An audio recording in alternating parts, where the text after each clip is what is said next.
The legislation that we talked about yesterday in our 25-minute subcommittee affects millions of Iowa women. An evaluation of the program by the University of Iowa Public Policy Center in May of 2016 showed the family planning waiver has increased the number of women receiving family planning services within the Medicaid program. Your bill, Iowa Republicans' bill, seeks to end that effort that has helped 80,000 plus women access family planning services since 2006. Medicaid costs for deliveries and births and first years of life have declined by nearly $345 million under this program.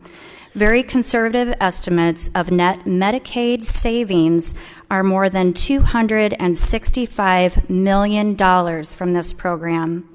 Iowa taxpayers saved nearly $3.40 for every dollar they invested in the Iowa Family Planning Network. The current family planning program has reduced unintended pregnancies and abortions.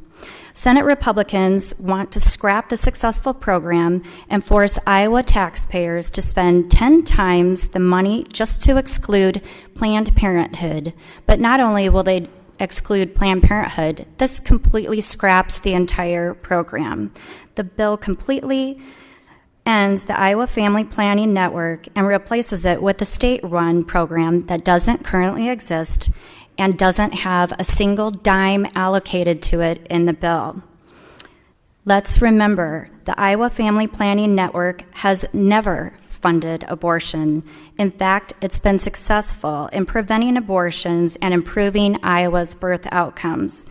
When you make it harder for Iowans to access family planning services, you increase the number of unintended pregnancies.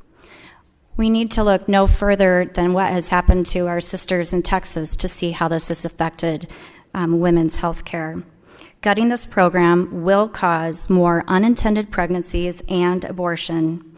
Senate File 2 puts politicians in charge of women's health care. Almost all of the people planning to vote for this bill have never had a Pap smear. Almost everyone who sponsored this bill has never had a Pap smear or even your period. It's insulting that they know what's best for your vagina, uterus, and ovaries. I would also note that you have not filed a single bill relating to the health of your own reproductive anatomy. Senate File 2 makes it harder for Iowa women to get a Pap smear than a gun in Iowa. Senate File 2 forces thousands of Iowa women to find a new health care provider while reducing the number of providers that they will be able to choose from. The sponsors of this bill simply haven't done their homework on where a woman could actually go to get her care. One bill sponsor provided a list that included a dentist and a school nurse. I haven't had an appointment at my dental office recently, but I assume he's not doing teeth cleaning and Pap smears. Imagine the mess we'll face if thousands more Iowa women lose their family planning services with the repeal of Obamacare. Bottom line, this bill will create more unintended pregnancies, more high-risk pregnancies, and cost Iowa taxpayers more.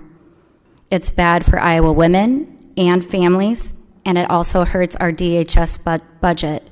Iowans don't support it, and we should reject it.